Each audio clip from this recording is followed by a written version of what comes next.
పవన్ కళ్యాణ్‌కి deputy speaker Raghuramakrishnaraju ఒక భారీ షాక్ ఇచ్చారు. నిన్నటి నుంచి పవన్ కళ్యాణ్ మ్యాటర్ వైరల్ అవుతుంది. ఏంటది?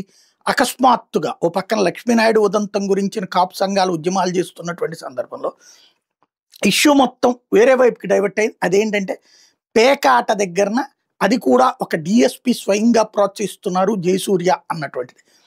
ఆయన భీమవరం డీఎస్పీ ఆయనే అక్కడ పేకాట శిబిరాలను ప్రోత్సహిస్తున్నారన్న ఆరోపణ వచ్చింది. ఆయన మీద చాలా ఆరోపణలు వచ్చినాయి.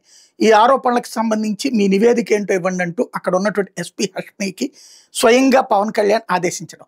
శాఖ కాని శాఖ, లా అండ్ ఆర్డర్ ఆయనకి సంబంధం లేదు. అదే సందర్భంలో హోంశాఖ కాదు. కానీ అటవీ పర్యావరణ శాఖల మంత్రిగా ఉన్నటువంటి ఆయన అడిగింది ఏ బాధ్యతలో అంటే డిప్యూటీ సీఎం బాధ్యతలు. మరి డిప్యూటీ సీఎంలకు కూడా శాఖలే ఉంటాయి. కానీ ఎందుకు అడిగారు అంటే కూటమిలో భాగస్వామి పక్షంగా సీఎం తర్వాత ఆ స్థాయిలో తాను ఉన్నానన్నటువంటిది గుర్తు చేస్తూ ఎట్ ద సేమ్ టైం తేడా జరుగుతుందంటే అసలు ఆ డిఎస్పీ తప్పు చేస్తున్నారంటే నివేదిక ఇవ్వండి అని చెప్పుకున్నాడు. అయితే రఘురామకృష్ణరాజు ఇప్పుడు ఒక్కసారిగా వాస్తవంగా ఆయన చెప్పే మాటకి ఒక వాల్యూ ఉంది, ఒక వ్యాలిడ్ ఎడిషన్ ఉంది.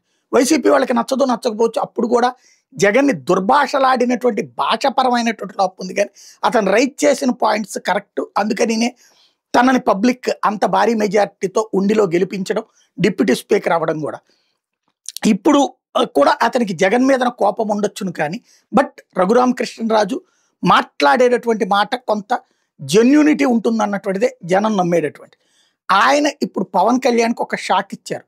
పవన్ కళ్యాణ్కి జెన్యూనిటీ ఉందనినే కదా ఆయనకి ఆదరణ 21కి 21 రావడం.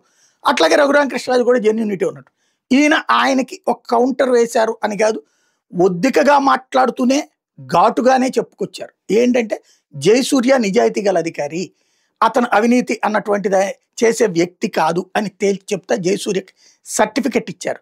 నిన్నటి నుంచి జయసూర్య ఏం చేశాడో ఎవరికీ తెలియదు. పవన్ కళ్యాణ్ చెప్పాడు కాబట్టి అతను ఒక దుర్మార్గుడుగా చిత్రీకరించినటువంటి సందర్భంలో జరిగినటువంటి నేను నిన్ననే ప్రస్తావించా. జయసూర్య హానెస్ట్ ఆఫీసరు, పెద్ద పెద్ద రౌడీలను ఎదిరించినటువంటి క్యారెక్టర్ విజయవాడలో. అట్లాంటి వ్యక్తిని ఎట్లాగా ప్రచారం చేశారు, మరి పవన్ కళ్యాణ్ గారికి ఎవరు చెప్పారు, ఇప్పుడు ఎట్లుందో నాకు తెలియదు. నా నమ్మకం వమ్ము కాలేదు. రఘురామకృష్ణరాజు చెప్పడం అయితే ఆయన జెన్యూన్ అన్నటువంటిది, అధికారిగా బాధ్యతాయుతంగా పనిచేస్తాను. నెంబర్ 1. నెంబర్ 2 వచ్చేటప్పుడు పేకాట. పేకాట గోదావరి జిల్లాలో ఆడకుండా ఎట్టుంటారు, ఆడుతూ ఉంటారు, కానీ జూదంగా కాదు. పేకాట ఆడటం మీద నిషేధం లేదు, జూదంగా ఆడటం మీద నిషేధం ఉంది. 13 ముక్కలాట మీద నిషేధం ఉంటుంది. అలాగే కొన్ని టంకానినో ఇంకోటి ఏదో 13 ముక్కలాట కొన్ని, అంటే పేకాట ఆడటం అనేటటువంటిది జూదపు కోణంలో ఆడటాన్ని నిషేధించినటువంటి పరిస్థితి ఉంది. సుప్రీంకోర్టు అయినా సరే పేకాట ఆడడానికి సంబంధించిన అభ్యంతరాలు లేదన్నటువంటి విషయం తేల్చి చెప్పింది అన్నది గుర్తు చేస్తూ ఇది కాంట్రవర్షియల్ అవ్వచ్చు, బట్ ఆ పేకాట నిషేధం లేదు. కానీ జూదం కిందన ఆడటం అయితే నిషేధం ఉంది. గోదావరి జిల్లాలో పేకాట సహజంగా ఆడుతుంటారు, దాన్ని ప్రోత్సహించేది ఏమి లేదు. ప్రభుత్వం కఠినంగానే అణచివేసింది. ఎవరు రాంగ్ ఫీడ్బ్యాక్ ఇచ్చారో పవన్ కళ్యాణ్ గారికి నాకు తెలియదు అన్నటువంటి విషయం తేల్చి చెప్తా ఆయనైతే సిన్సియర్ ఆఫీసర్ అన్నటువంటి విషయాన్ని స్పష్టం చేశారు. దీంతో రఘురామకృష్ణరాజు వెర్షన్ ఇప్పుడు వైరల్ అవుతుంది.